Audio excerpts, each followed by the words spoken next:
Thank you everyone for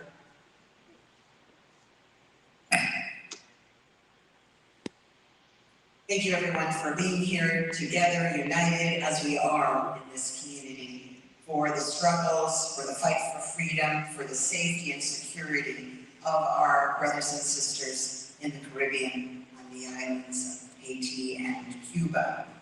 Yesterday I sent a letter to President Biden, and I called upon him to listen to the voices of our community. Our community is uniquely positioned as the closest to those islands, as the one that has benefited from the diaspora, from those two nations, as the one that stands in solidarity, fighting for the well-being of the people and the freedom for those people.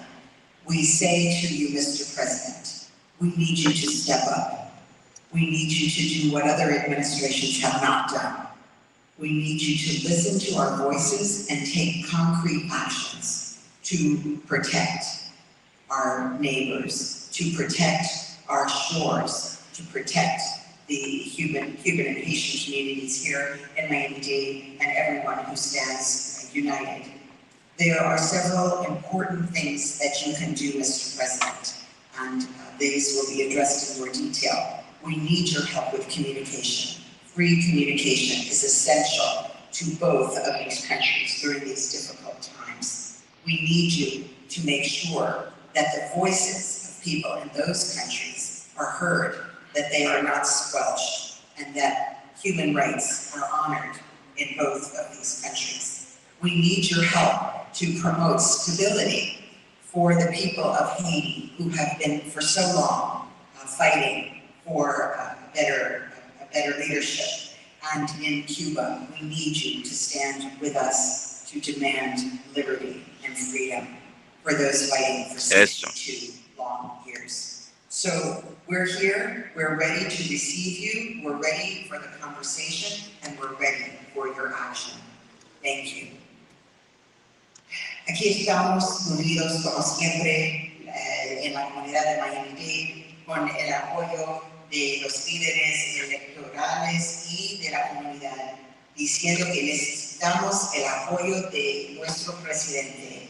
Más que anteriormente, nosotros estamos lo más afectados por la nación de lo que está pasando en el Caribe, especialmente en Haití y Cuba.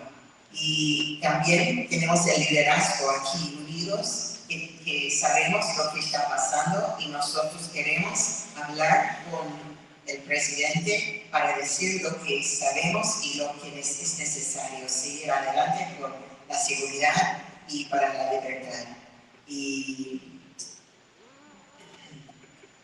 nosotros sabemos exactamente lo que está pasando y tenemos las familiares, tenemos los que están conectados con las personas en Haití y Cuba, y también las familias acá que están esperando noticias buenas durante la lucha y el sufrimiento.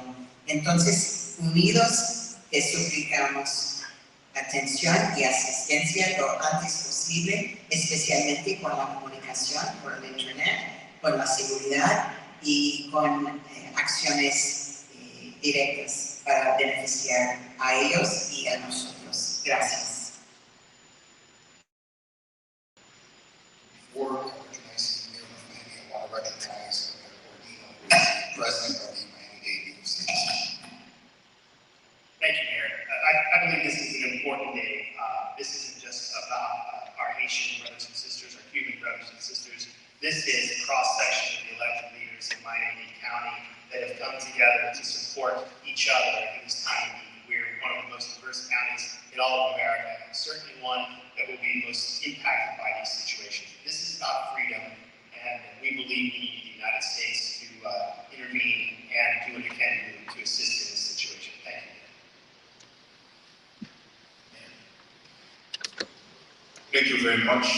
Today is a day for action, not talk, because we've been talking forever. Cuba is still the way it is, and Haiti is still the way it is. The country been in chaos when it comes to aid for the past 3 years. And the US government is responsible for that. Today, we urge the Biden administration to step up and engage in a dialogue that's going to lead to a new government with a new first minister that's going to lead the country and start the healing of the people and engage in free and fair election in the country. That's what we need. No talk, action. And we want the Biden administration to pay more attention on what's going on in the region. It's Cuba forever. It's Haiti forever. And we don't know who's next tomorrow. That's been the day of action. Thank you.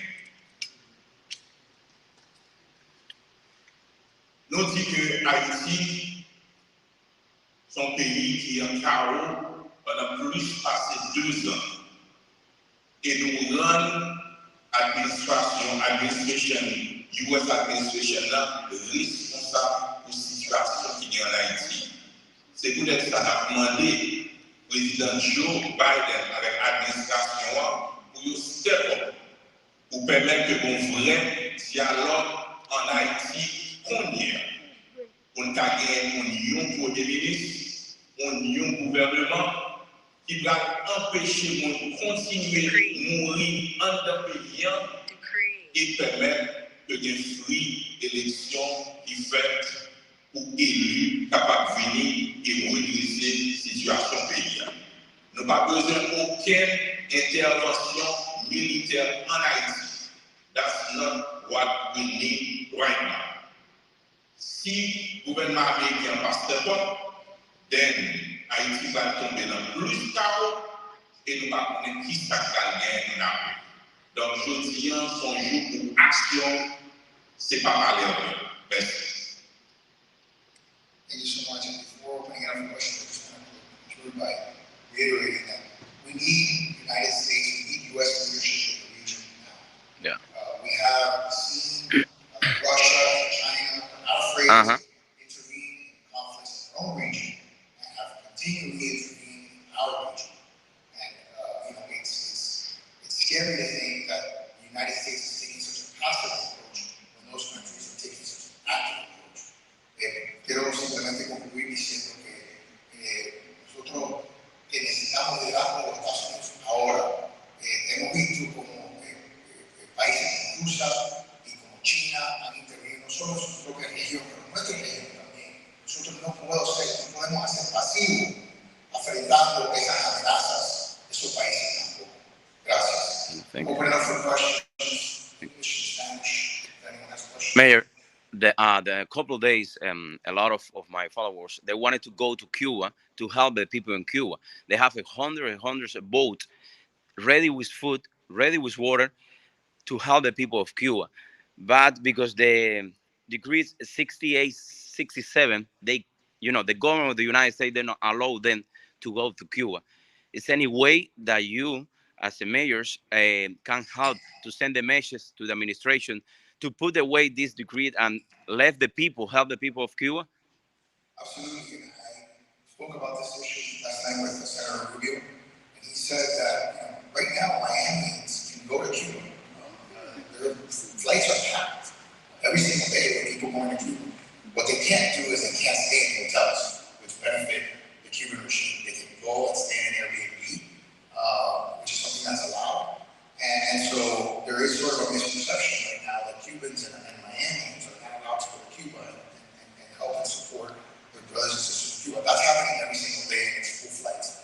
What's not happening is any sort of real help to the Cuban people who are having to fight this dictatorship with 6 laws.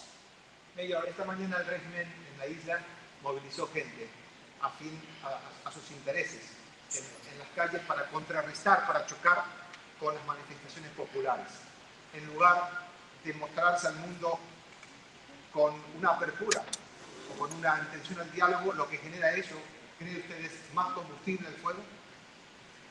No entiendo. Más lo que ha hecho el régimen esta mañana, de movilizar gente, genera más odio, más enfrentamiento, más dolor, más muerte, ¿no? Por supuesto que sí. Yo creo que la represión ha llegado a puntos que se compara con lo que hemos visto en países en el Medio Oriente. Es brutal, barbaro, algo que nosotros, hay reportes, no son confirmados, de que están cortándole orejas a las personas, cortándole dedos. Yo he oído en las redes sociales sin confirmación, eso está sucediendo, pero lo que sí hemos visto, niños muertos, hemos visto personas que han entrado a la casa de uno y sin discriminación, porque ya no se pueden defender, no es como si están enfrentando a alguien con una arma de fuego, se están enfrentando a alguien completamente sin habilidad de defenderse, lo están matando, asesinando ahí mismo. Así que yo creo que estas confrontaciones continuas, que si Dios quiere van a unir a la comunidad internacional, y yo creo que se tiene que involucrar más, y eso también es a base del liderazgo de los Estados Unidos. Claro. Para no entrar en política de demócrata republicano, la administración anterior con respecto a Venezuela sí creó una coalición de países internacionales. Sí creó una coalición de países internacionales para intervenir en Venezuela.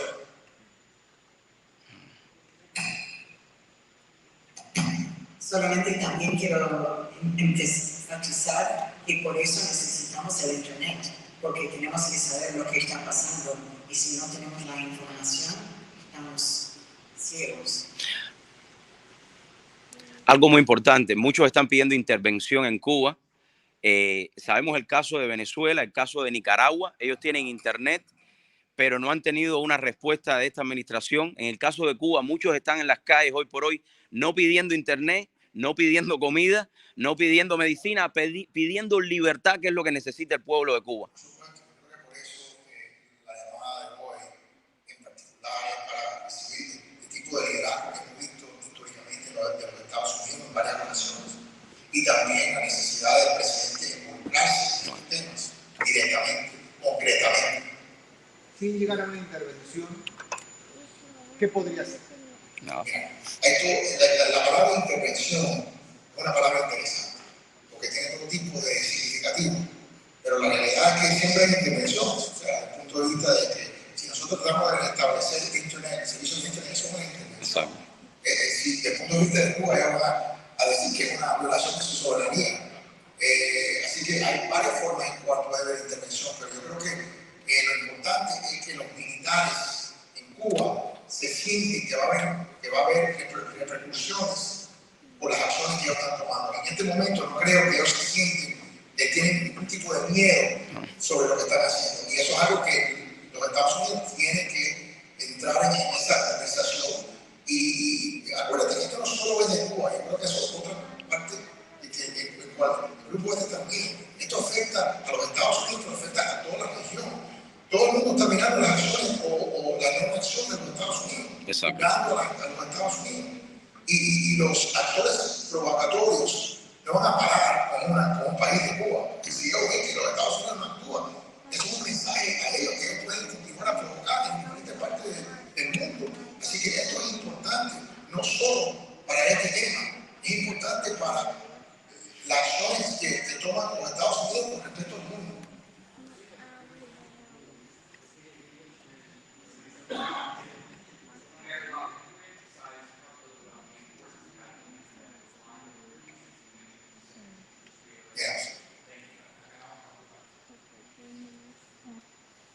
To underscore the importance of the internet and the connection. It's not just for the people inside Cuba who are communicating about the situation, but it's for all of us who are listening and waiting. And without the internet, we are blind to what is happening in that country. And to emphasize the point that Mayor Suarez made, this is an international crisis beyond the borders of these two islands and the United States. It is not only a Caribbean response that is needed, but a hemispheric response that is needed. We are all affected and we need to move together, and we need the United States to take the lead.